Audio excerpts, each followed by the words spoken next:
karena bersandar hadis Rasulullah SAW, hadza li wali ummati, kambing ini satu ini untuk saya dan seluruh umatnya.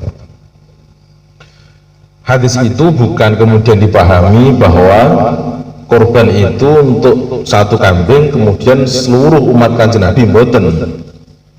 Tapi bahwa kalau kemudian Rasulullah mengatakan ini untukku dan keluargaku, kemudian satu adalah untuk umatnya, itu dari sisi pahala. Tapi niat pengkorban tetap satu dengan niatnya.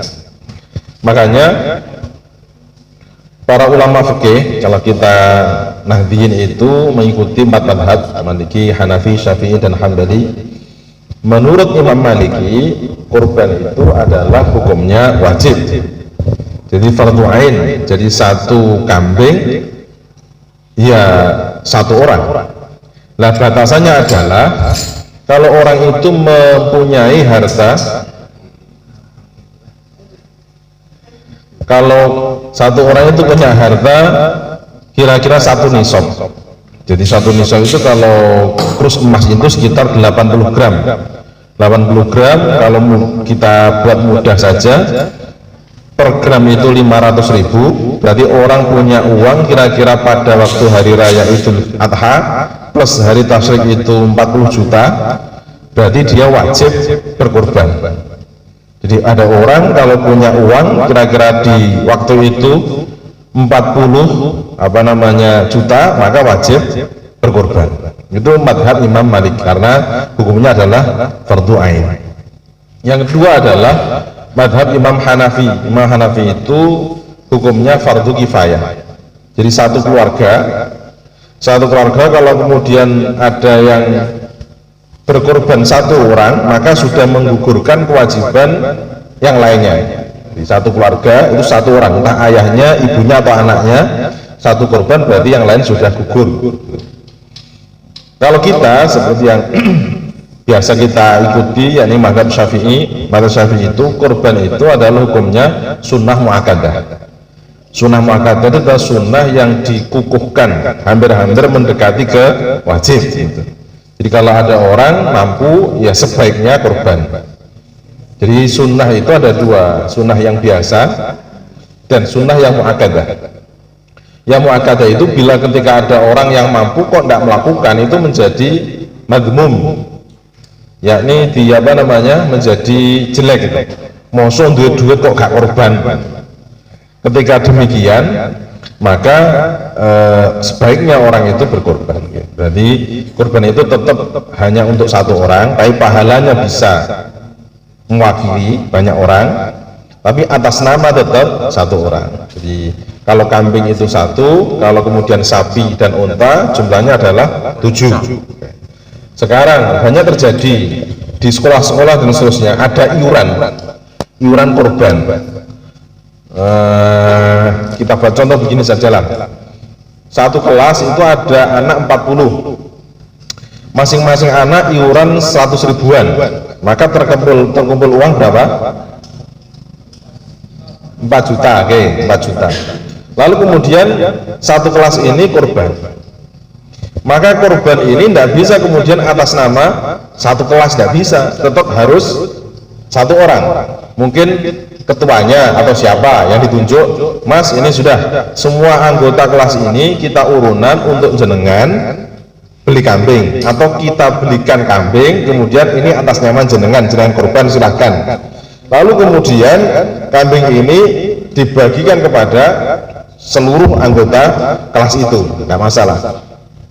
Berarti yang korban tetap satu, yang lain ini bersedekah kepada satu orang itu untuk bisa korban.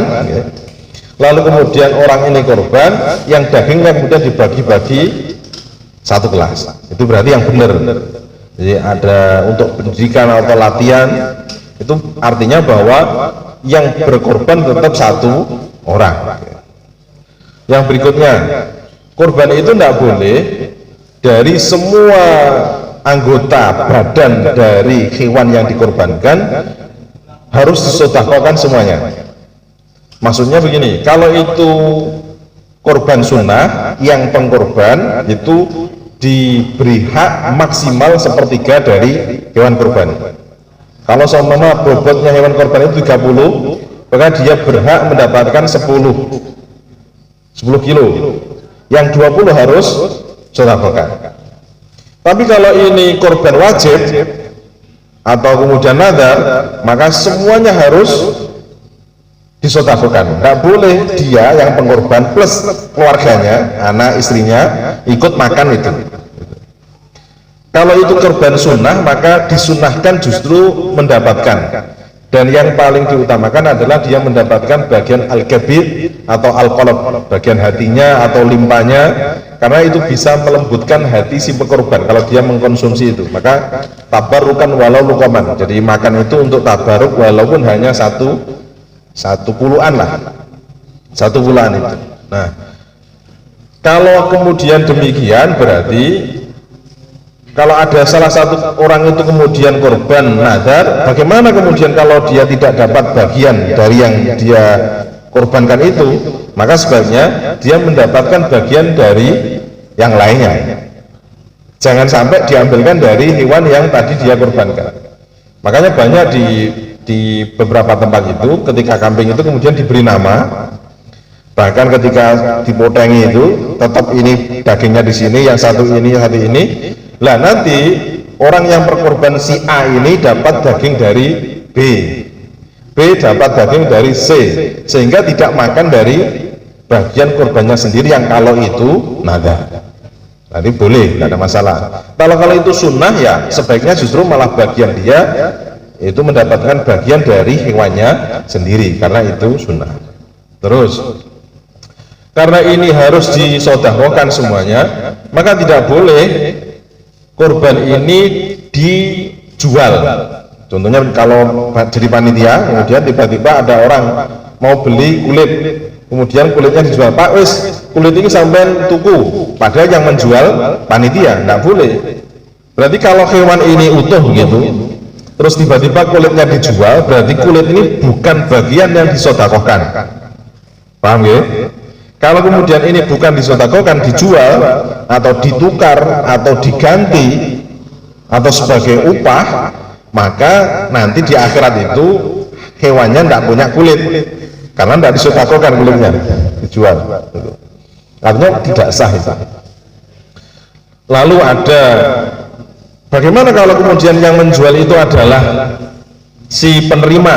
Contohnya begini, ada seorang kemudian dapat, wis Pak, kita ngomong nek ngopeni kulit kangelan, wis kulitnya kanggo sampean bae. Terus kemudian ya sudah saya terima matur suwun bagian kulit. Lalu bagi dia orang yang sudah diberi bagian kulit itu menjual, maka tidak apa-apa karena dari panitia sudah mensedekahkan pada dia, sudah haknya dia. Mau dijual mau diapain terserah. Yang tidak boleh itu dari posisi panitia yang dia dari wakil dari mudhohi, wakil dari si pengkorban, kok tiba-tiba menjual padahal belum haknya panitia, lah itu yang tidak boleh.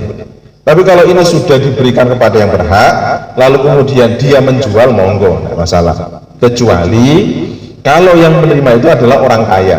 Orang kaya itu hanya berhak menerima dalam hal intifak saja, yang memakan, mensedekahkan, tidak tamlik, tidak memiliki kemudian dijual, enggak. Berarti bahasanya kalau orang kaya enggak boleh menjual, kalau makan mensedekahkan boleh, kalau orang fakir miskin enggak apa-apa dia menjual. Oke, satu menjual. Yang kedua sebagai ujroh atau sebagai upah. Banyak di beberapa tempat itu sampai hari ini kadang, artinya tahun-tahun kemarin, orang yang kemudian berkorban sapi contohnya, lalu kemudian mendatangkan jagal.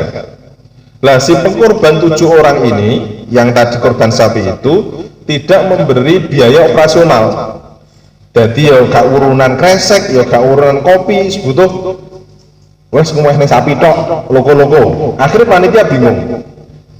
Lah iki nekakne jagal terus piye opahe jagal niki mau? Akhirnya ndase sapi diwehne jagal. Kalau ini sebagai upah dia napa jenenge meragat niki wau, jagal niki wau, boleh niki wau, maka bagian yang diberikan ini menjadi tidak sah. Ya tadi kalau kulitnya tadi dijual tidak punya kulit, kalau ini sebagai upah berarti nggak punya kepala, karena tidak disedekahkan, karena tadi diganti sebagai upah itu. Maka bagaimana sebaiknya?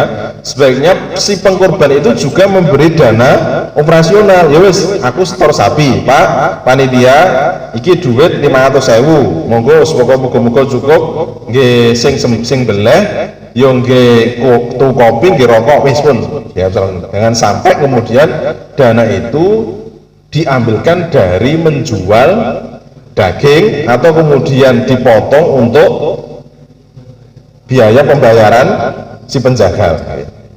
Paham nih? Berarti harus sedekahkan semua. Yang berikutnya ada lagi kasusnya itu daging itu yang disembelih ada bagian-bagian yang kadang tidak mau menerima si penerima itu. Contohnya kulit, angel repot. Lalu balung-balung itu repot.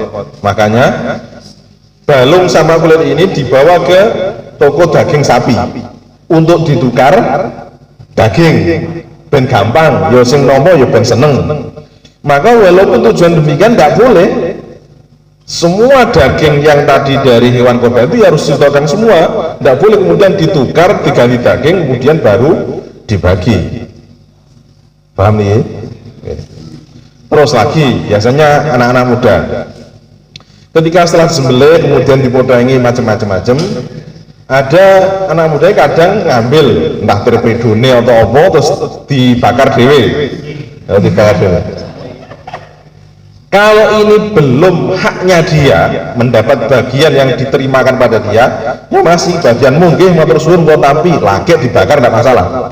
Tapi kalau dia tiba-tiba jikok dewe kemudian membakar itu, maka ini mencuri, tidak boleh. Dan kalau tanpa izin tadi itu, maka bisa menyebabkan korbannya tidak sah. Yo kayak mayoran biasa mawon dipangan-pangan wonten mawon, padahal korban itu harus ada aturan tersendiri, disembelih atas nama orang yang penyembelih dan seterusnya sampai kemudian disedekahkan kepada yang berhak menerima. Nah, ini hal-hal yang masih banyak di masyarakat terjadi yang demikian. Lalu juga begini, ada mungkin dari panitia, mungkin IPNU atau IPNU, kita nyembelih korban di masjid mana, musola mana gitu.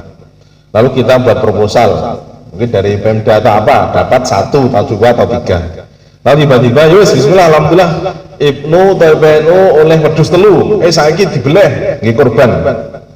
Lalu kambing ini atas nama pengkorbannya siapa? Tidak jelas. Itu harus dijelaskan atas nama sopo, saya mau atas nama ketuane, mau sekretarisnya, atau bendaharane, atau sopo yang paling berjasa, seumpama. Ya harus itu. Tidak boleh tiba-tiba atas nama organisasi, ya tidak bisa.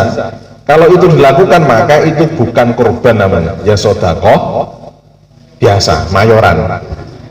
Wis mungkin mangan-mangan jenenge wong takdir oleh ganjaran itu ngono tok. Tapi tidak sebagai hewan korban. Jadi sekali lagi itu, jadi harus samakan 1 orang. Sama dapat sapi ya 7 orang, siapa namanya A B C D E sampai 7. Nah dari itu kemudian baru atas nama orang ini kemudian berkorban dengan kambing. Lalu sekarang penyembelih itu juga harus punya ilmu. Contohnya begini, dia ketika menyembelih korban itu ya harus diniatkan, saya membelih korban ini atas nama siapa pengembelihnya. Tidak kemudian satu kambing atas nama ini, ngomong panitia. Terus jagale bismillah Allahu akbar ngedok, enggak meniatkan bahwa saya menyembelih ini atas nama korbannya Pak A itu. Jadi hampir-hampir tidak ada hubungannya dari apa yang dikatakan panitia dengan yang diniatkan dia sembelih itu. Dan yang ono berarti nyembelih wedhus biasa, gak diniati sebagai korban lho niki.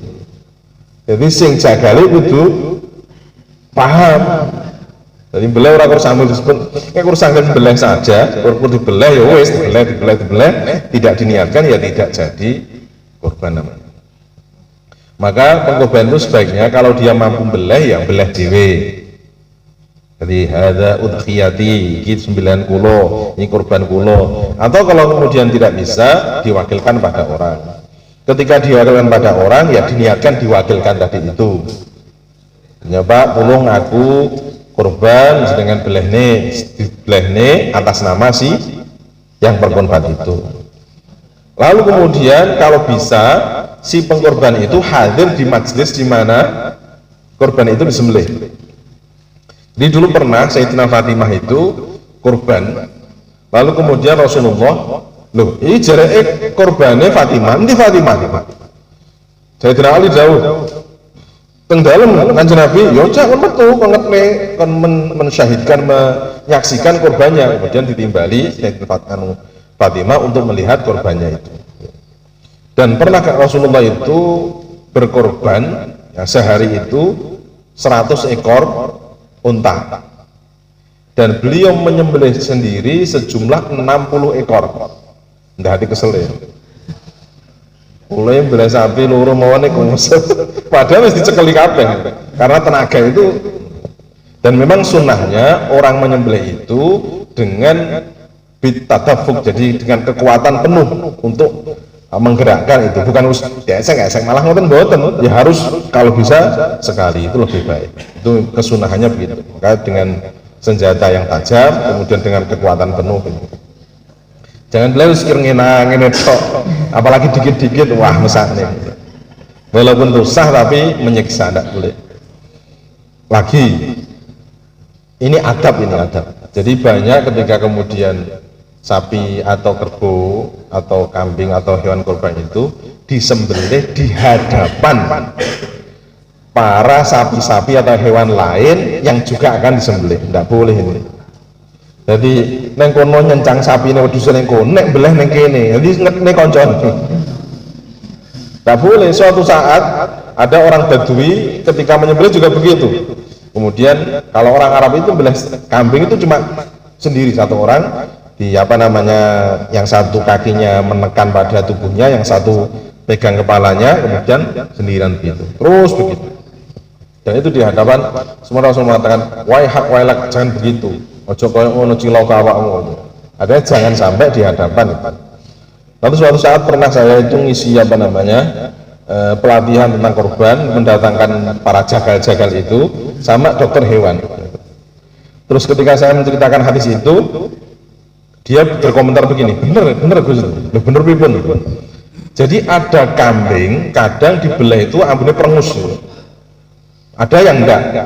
Perengus itu bagian salah satu ketika kambing itu disembelih dalam kondisi stres, artinya detak jantung yang enggak normal, wis keweden, itu bisa menyebabkan ketika nanti sembelih hasilnya itu perengus. Makanya ketika kambing itu udah tahu gilirannya dia mau sembelih, yo ndredeg gitu kan, yo berdebar-debar. Kalau kemudian detak jantungnya nggak normal dan seterusnya pas ikut dibelah, ya kemudian bisa saja menyebabkan nggak enak, baunya nggak enak. Satu itu, yang kedua memang secara adab nggak bagus, kita juga harus welas sama hewan-hewan yang sembelih itu. Ngerti tumpahin besok neng akhirat kok malah diweden-wedeni lah. Ini sebagai pengantar saja, nanti kita lebih pertajam di sesi diskusi tanya jawab. Monggo. Moderator sinten? Mbak. Bebas nih. Niki sing sebagai tangklep, monggo. Niki hanya sebagai pengantar saja. Monggo.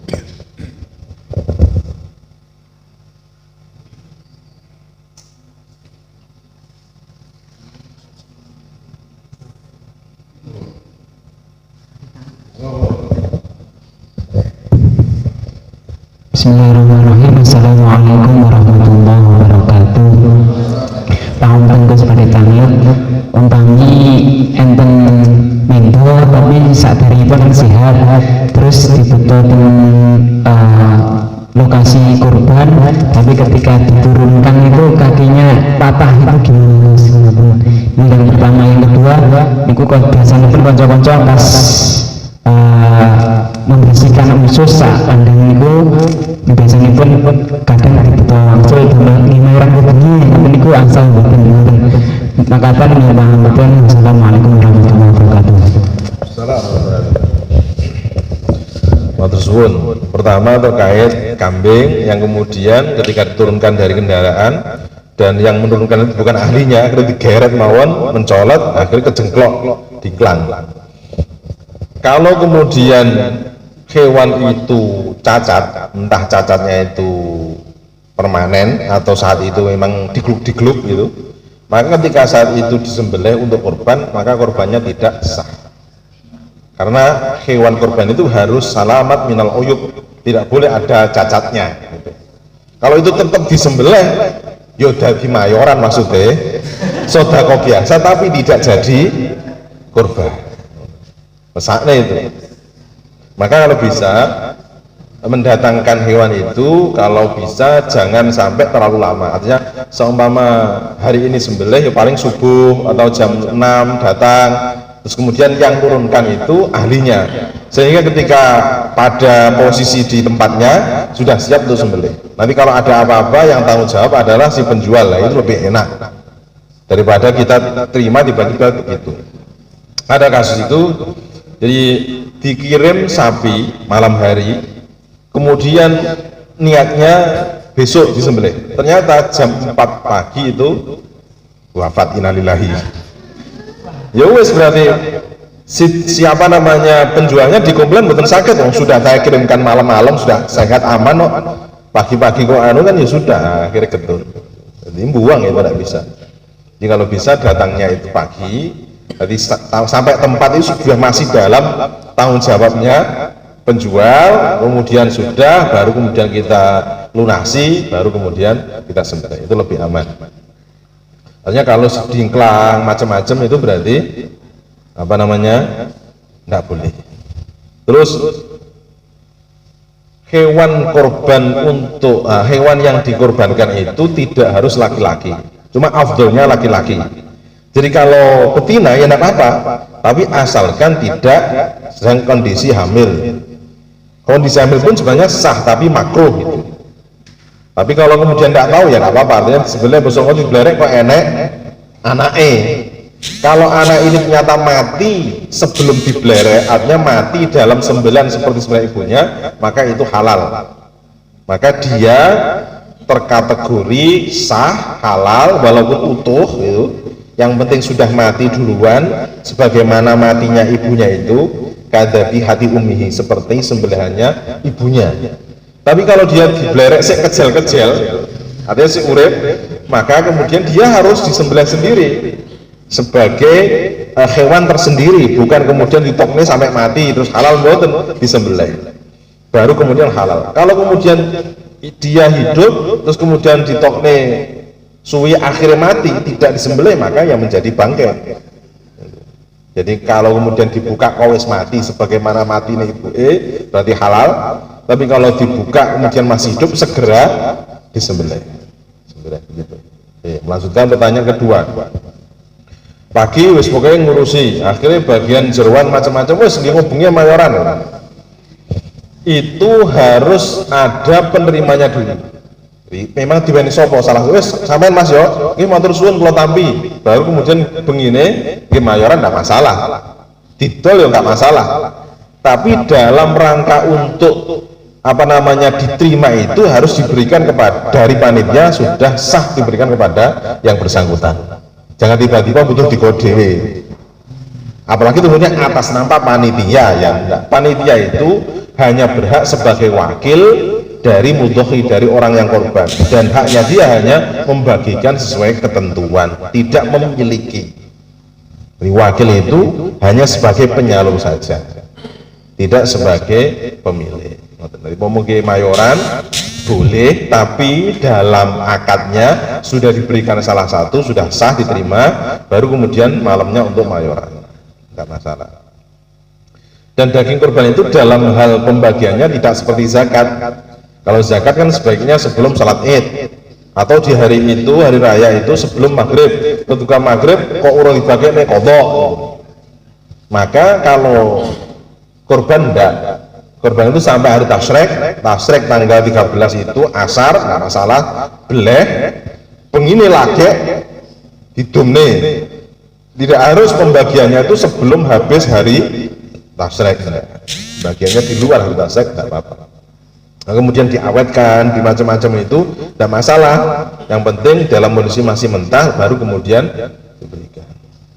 Yang tidak boleh itu kalau kemudian penyalurannya sudah diolah menjadi matang, lah itu tidak boleh. Karena hewan kurban itu harus bagikan nayian, harus posisi mentah, tidak boleh dimasak. Ada itu yang dibuat kornet, lalu kemudian dibuat abon, baru kemudian disalurkan, tidak boleh. Ini beda dengan apa namanya akikoh. Kalau akikoh itu harusnya matang, tapi kalau kurban mentah. Gitu. Ya, ada lagi monggo.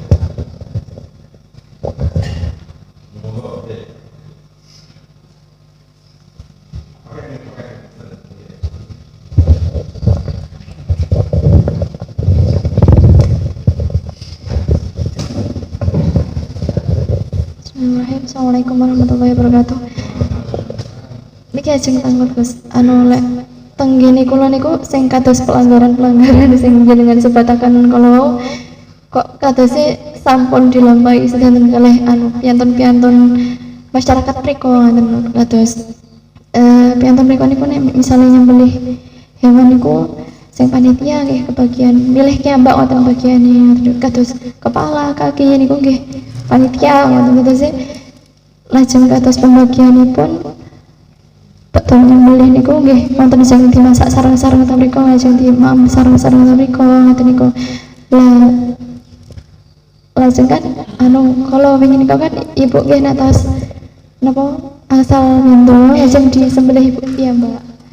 Lah niku nggih nek misale nggih boten wonten sing rencang nggih sebab mangke lek wonten sing rencang nggih kados pembagiane ngaten boten rata ngoten. Kita nek kaitanipun kalih adat sing sampun tahun-tahunan ngaten niku terus menika solusiipun supados nggih boten dilajengaken ngoten lho kesalahan-kesalahan sing kados ngoten niku. Sebab kaitane kalih masyarakat kathah. Ngoten nggih, semono Gus. Nggih harus lajeng disembelih ibu piyambak. Terus nggih dibagi rata ngoten terus nggih enten sing asal tulang, asal kulit ngoten-ngoten niku. Terus dibagi rata ngoten nek misale ibu piyambak sing nyembelih ngoten. Boten enten tiyang sing maringi ngoten lho. Terus kan dipareni musala teng ajeng. Terus teng ibu niku lah timbang mengke dipasrahne teng tiyang-tiyang lajeng klintung baginipun dan lain-lain. Terus teng ibu niku disembelih kiambak Gus. Nggih.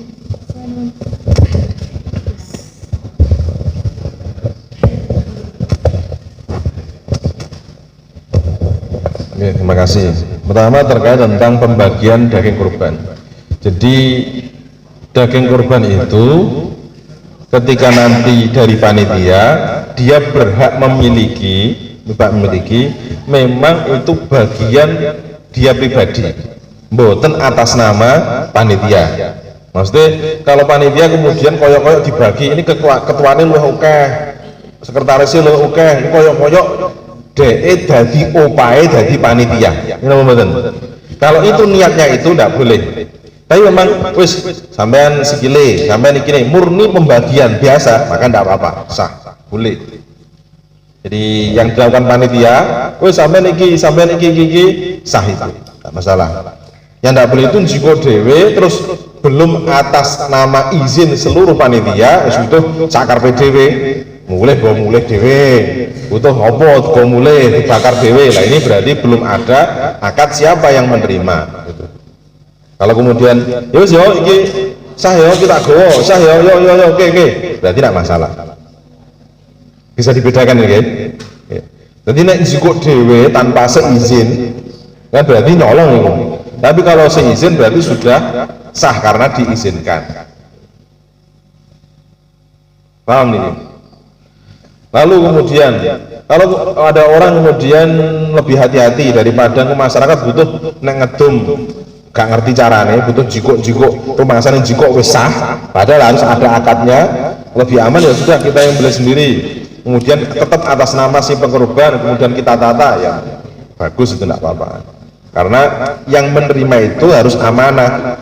Artinya amanah itu ya harus dilaksanakan kurban sesuai dengan aturannya, tidak apa-apa. Nah, bagaimana yang sudah tahun-tahun biar enak sing ngerokok ujuk-ujuk, untuk tiba-tiba betul dijikok dimasak itu, dia harus diperbaiki pelan-pelan, dipahamkan itu. Jadi saya pernah itu di Maya itu ya begitu dulu. Lalu kemudian saya diangkat jadi ketua panitia. Terus wis ngene, aku gelem dari panitia tapi kudu manut aku. Nek gak wis rasah wae aku. Akhirnya nggih nggih. Akhirnya kalau pahamkan kepada yang korban-korban, Pak jenengan korban wedhus. Engko tibake nek akhirat ndase gak enek jenengan purun. Nggih mboten. Kulite ilang purun, mboten. Torpedone ilang purun, mboten. Ngono. Nek ngoten bali cah nom-nom kae sing gawe mbakar rokok iku kuwi diseneni ya. Sekarang ngoten, akhirnya ya wis sepakat. Akhirnya diangkat panitia, ada subbidang keamanan. Tugasnya apa? Ngawasi sapa sing bakar-bakar sing harus seneni ngoten. Lah ini kebetulan Pak RT wis aku wae sing keamanan. Ngoten. Akhirnya si pengkorban itu juga menjaga, alhamdulillah aman, seneng. Terus kemudian orang-orang itu akhirnya paham, akhirnya berjalan dengan baik. Di tahun berikutnya sampai kemudian 3 tahun berjalan saya pun pulau mengundurkan diri. Jadi terus akhirnya malah justru malam itu ada orang bawa kambing tidak atas nama korban tapi akikoh. Wis daripada mosok dia ngutangi wedhus orang mangan wedhus. Akhirnya enten sing dalu itu akikoh kemudian dimakan bareng-bareng atas nama panitia itu. Nggak masalah, kan dimasak panitia, dimakan bareng-bareng. Dan belehnya semalam, jadi selesai motengi wis oleh mangan gule macam-macam, tapi gulenya dari atas nama akikoh boten korban. Itu sebenarnya ini mungkin ngoten tingkat kesadarannya tahu, tapi aku pengen rokok piye, ya wis iki bagianmu lho ya, wis tompo wis paksa. Nah baru kemudian dibakar, enggak masalah karena sudah haknya. Tapi kalau tiba-tiba ngambil sendiri tanpa sepengetahuan iki panitia, nah itu belum namanya ikbat, belum kemudian ada orang yang mensotakokan kemudian diterima, itu belum. Nah itu yang menyebabkan tidak sah. Paham nih? Yang termilih monggo.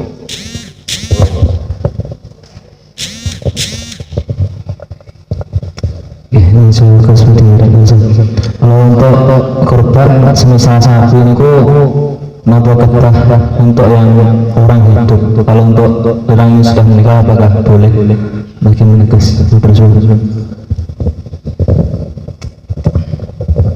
terus korban untuk orang yang meninggal apakah boleh? Satu, kalau korban itu memang sudah ada wasiat dari yang meninggal, aku besok nek mati tolong korbano, berarti melaksanakan itu atas nama wasiat dari yang meninggal tadi itu, tidak apa-apa, sah, boleh.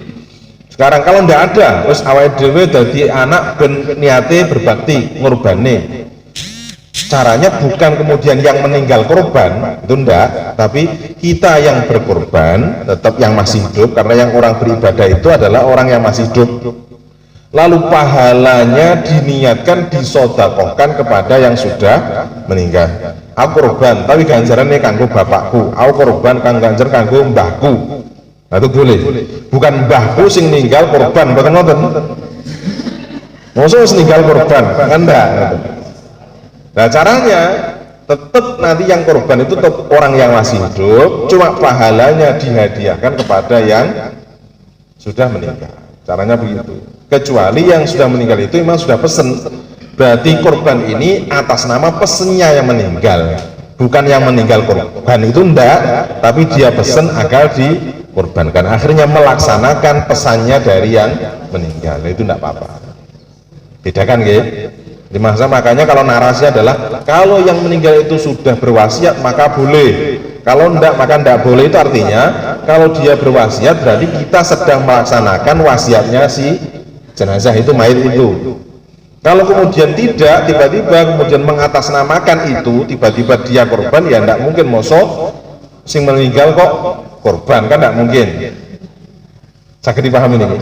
Tapi bahwa orang yang hidup kemudian berkorban, pahalanya diberikan orang yang meninggal, itu tidak apa-apa. Seperti sodakoh, jangan nyempungi ke kota amal, bismillah kanggo ibu kulo, tetap kita yang beramal, tapi pahalanya kepada orang tua yang sudah meninggal atau siapa yang sudah meninggal, tidak apa-apa. Itu caranya.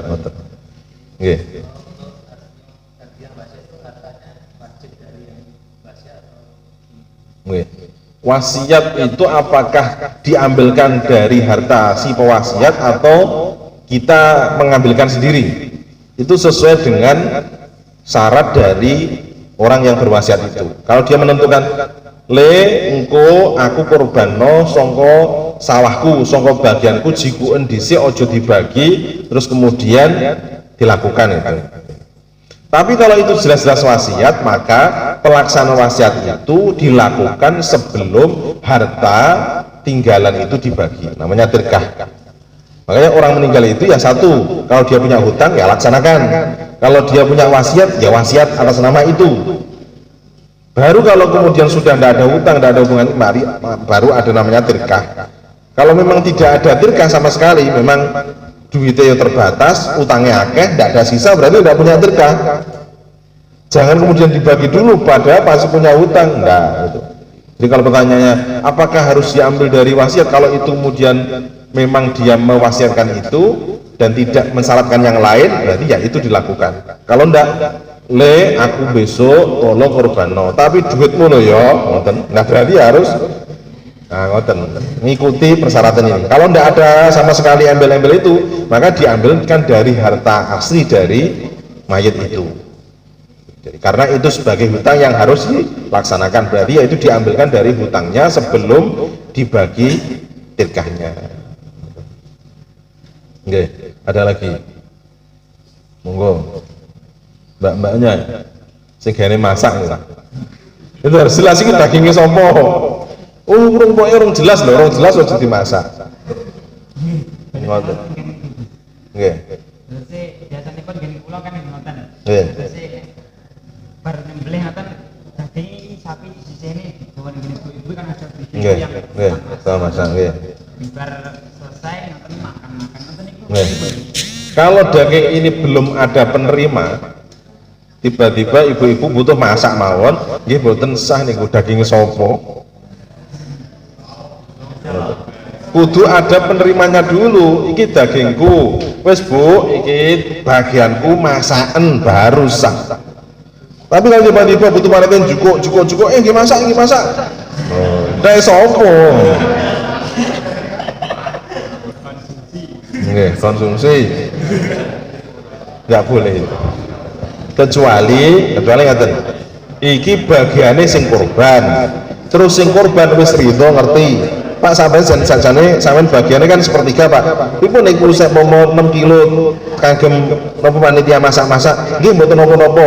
Berarti sudah sah diterima atas nama orang yang berkorban kemudian diberikan kepada panitia. Nah itu tidak apa-apa. Tapi kalau tiba-tiba panitia mengambil terus kemudian tiba masak, tidak berhak dia. Kan tidak jelas posisi daging ini milik siapa. Nah itu yang tidak boleh. Tapi kalau sudah sah dimiliki satu orang apa-apa, contohnya ngeten lah, ngeten sok sinten ibu tukang masak, pun bu, niki bagian jenengan pun, kalau paling ini saya matur nama panitia, nggih pun matur suwun. Kok kemudian ibu tadi itu, wes bagianku nggih masak-masak, ya berarti sah, tidak masalah, sudah diterima. Umpama ibu iki mang terus mulih, lulus ngono, ora gelem yo haknya dia, tidak boleh panitia, lu kok juga mulih, lu wis kena aku, ngoten. Ampun diseneni dua mau pancen haknya dia. Justru kalau kemudian diberikan, kemudian diberi syarat itu tidak sah. Bu, sampean tak wahi. Tapi engko dimasak lo yo. Ya mboten pareng. Jadi enggak nguwahi asline. Enggak nguwahi ya, wis arep dikapakne didol terserah sing diwehi. Kok diwehi tapi ngatur. Kon ngwehne berarti orang nguwahi jenenge ngoten. Enten kejadian itu wis ngerti ganik-ganik engko kulite wehne Pak A. Engko bareng ngono Pak A engko kon ngedol ning bakul duwite kon wehne masjid. Debule sing Pak A niki wau ora gelem ngedol, penak men nggon aku dhewe. Akhir muring-muring panitia. Dan tak berhak panitia muring-muring. Wong pancen sudah diberikan. Ya sudah haknya yang diberi untuk apa? Ngoten. Bisa membedakan nih ya. Kudu hati-hati. Terus mesakne niate kurban tapi hasilnya hanya sedekah biasa karena perjalanan dalam mengelolanya tidak benar sesuai dengan kurban. Oke, enten melih.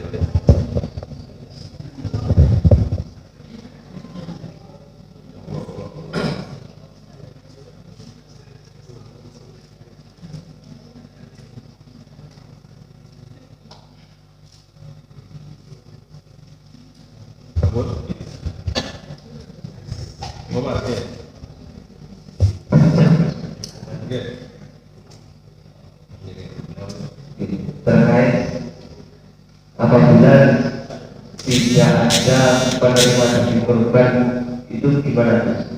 Tidak ada. Gini contohnya, kalau ada yang mengorbankan sapi betina dan tidak tahunya itu di jalannya ada anaknya, kadang disedekahkan, diberikan ke penerima itu tidak ada yang mau menerima karena anak sapi lah, anak sapi tiga gitu. Jadi anaknya sapi ini kalau tidak ada yang mau yang menerima itu terus dibuat apa?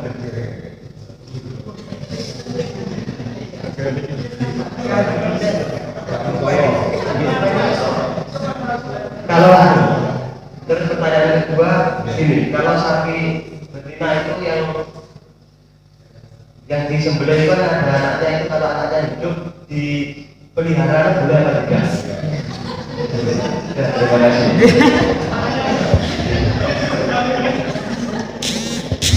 Oke, terima kasih. Pertama, kalau ada kasus yang seperti pertama, betina kemudian disembelih, sebelih ternyata di dalamnya ada anaknya. Nah ini tidak ada yang mau, saatnya gak mentolo dan seterusnya. Bagaimana ini? Harus disodakokan dan harus diterima.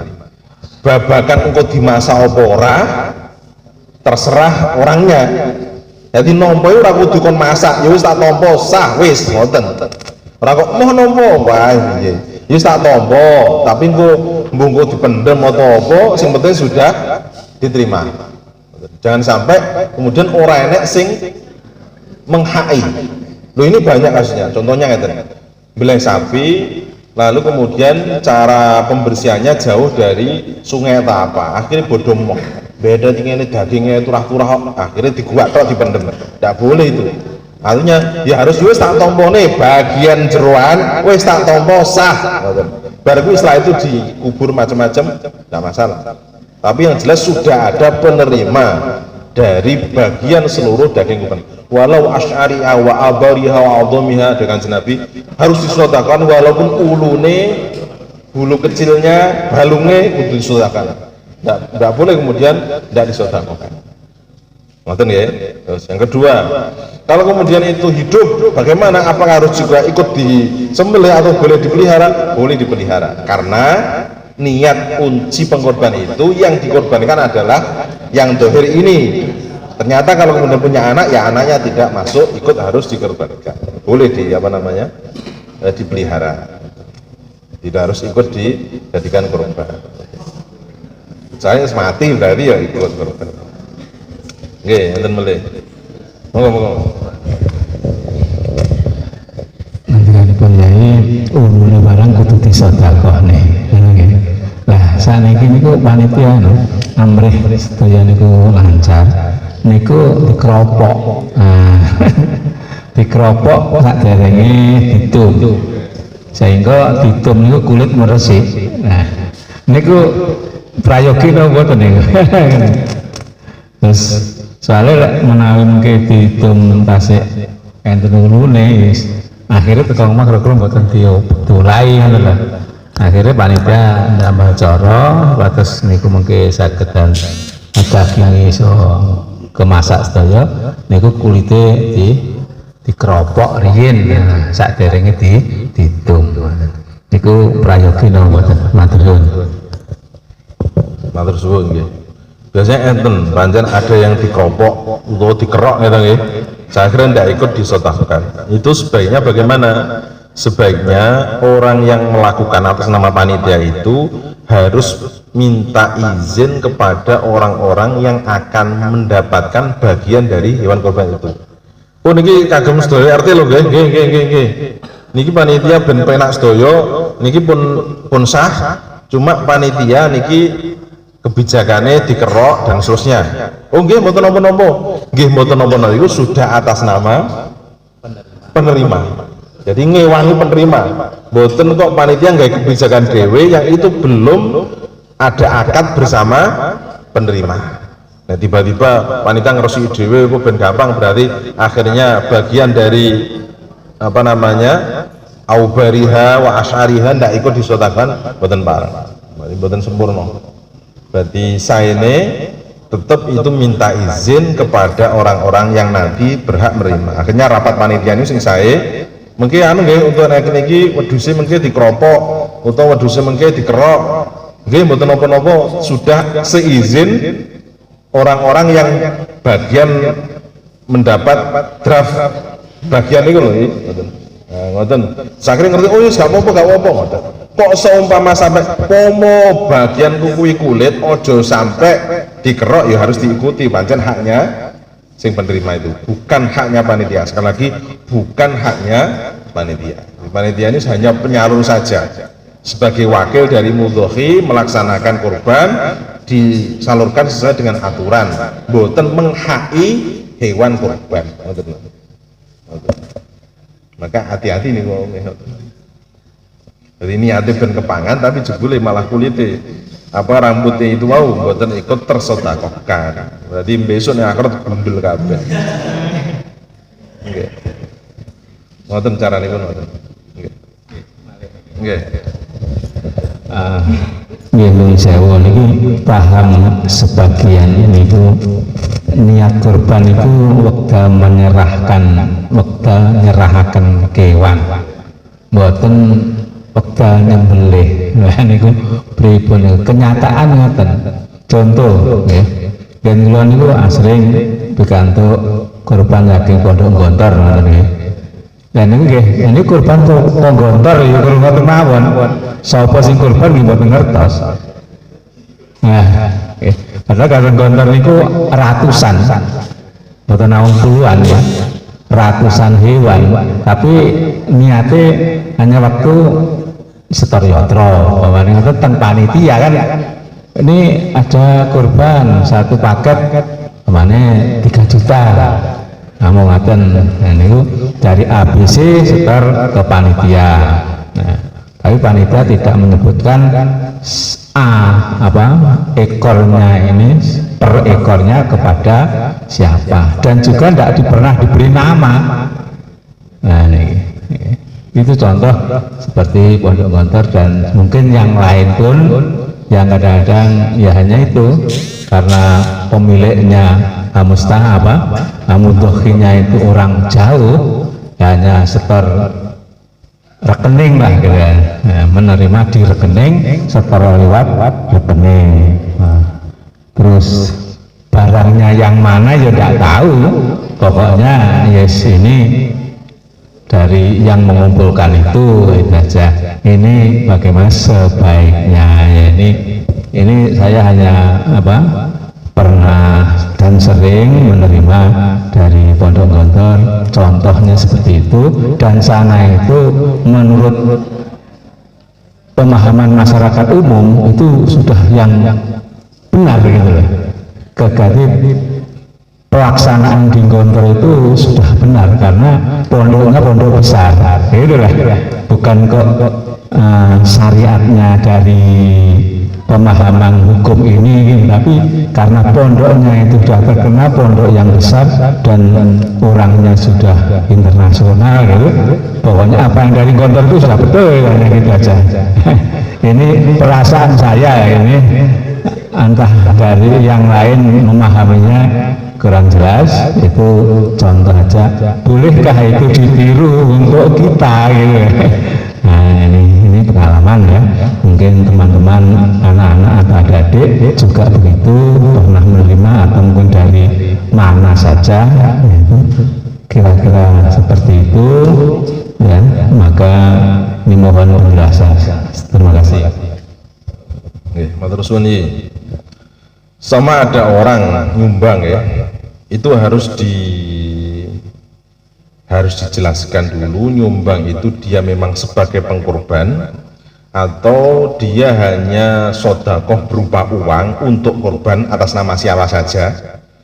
Kalau ini kasusnya dia hanya nyumbang uang untuk korban, bisa saja yang berkorban tidak yang punya uang, paham ya? Hanya saja memfasilitasi orang agar bisa berkorban. Dia dapat pahala atas nama sodakoh uang untuk beli korban.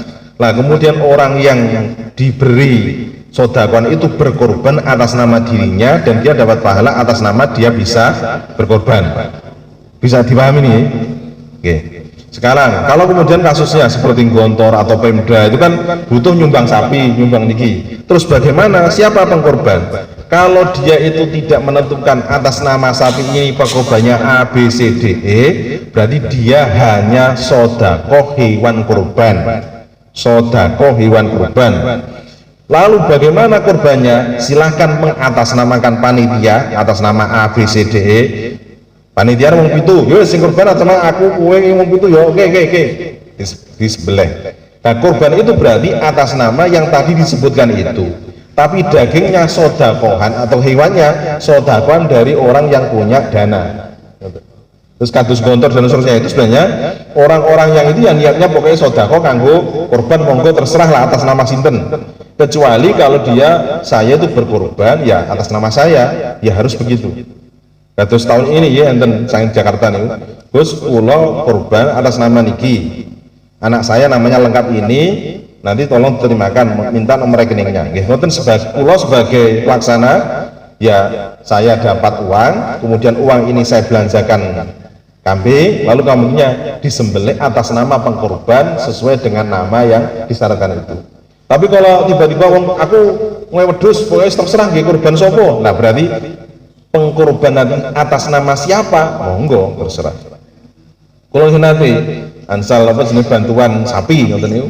Tapi ndak ada apa namanya embel-embel ini korbannya Pak ini jumlahnya ini orang ini ndak. Pokoknya niki ansal sapi monggo kagem korban. Nah ngoten berarti tak atas namanya panitia. Pak sapa jenenge sapa iki bin sapa wis antri. Ya wis besok muga-muga nek atas nama panitia ini. Maka itu berarti sudah sah korbannya. Si pensodakoh hewan korban dapat pahala atas nama sodakoh karena dia tidak mensyaratkan untuk dirinya, dan si yang di atas nama kan juga dapat pahala karena dia sudah berkorban.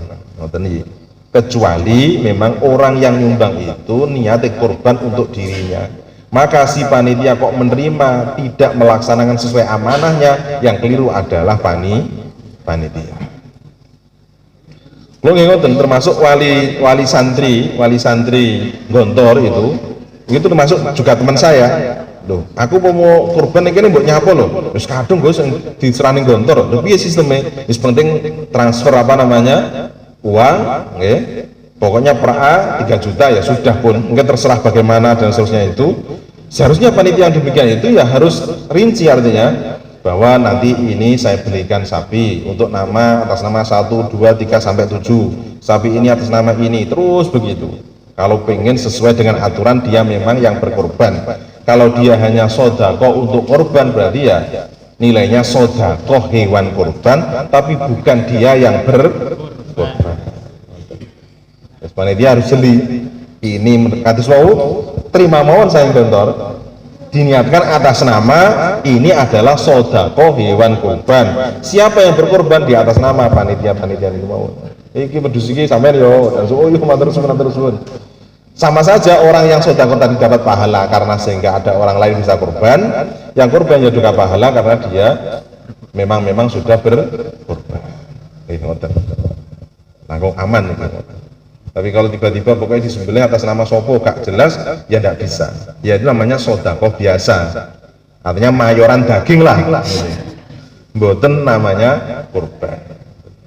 Niatnya bukan di awal menyerahkan uang itu. Mboten. Jadi menyerahkan uang itu hanya niat sodakohnya. Tapi prosesi kurbannya ya saat menyembelih itu. Makanya saya nyembelih kurban ini atas nama ngoten. Tugasnya panitia. Oke, bentar boleh.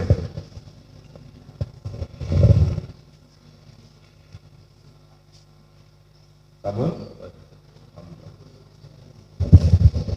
suwun, saya kula ngoten nggih kula nggih badhe enten acara melih.